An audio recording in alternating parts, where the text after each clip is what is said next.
እና ተቃጠለሻል። ተመነተፈች አድናት። በሊን ቦርሳ ውስጥ ፋይሌ ብቻ ነው ያለው። ከፈለገው ስልክ ይሰረው በእናትህ። እሺ ተረጋጊ፣ እዚሁ ጠብቂ። በቃ እሱ አሁን በሌላ ቅያስ ይቀድመውና ይቀበልልሻል። እንደዛ አይደለ የአማርኛ ፊልም? ወይኔ ጉዴ ፈላ። ሶሪ ብራዘር፣ ሳፈልጊ ሌባ አረኩሻ። ያው እንግዲህ ሴቶች እንደ ሻሩክ የሚሆንላቸው ነው የሚወዱት።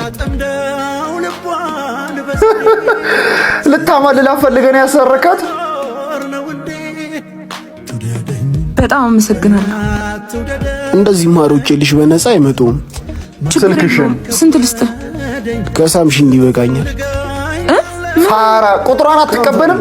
ኧረ እባክህ ከፈለኩ ሰደው። እሺ ምዝገባ የሚያልቀው ሰኞ ነው። ግዴታ ለመመዝገብ ደግሞ ውጤት ያስፈልገኛል። እኮ ወንጀል እኮ ነው። ተስማምተሽ መሆን አለበት። ሌባ ሆነ እኮ እሱ ራሱ። ውስጥ ያለው ነገር ያስፈልገኛል። የተሰረቀውን ንብረት አስመልሶ እሱ ራሱ ካልሳምሽኝ አልሰጥም። አሁን ይሄ ራሱ እኮ ጸዳ ያለ ወንጀል እኮ ነው። እንደዚህ አይነት ፋራ ደግሞ ጀንጃኝ አይቻልም።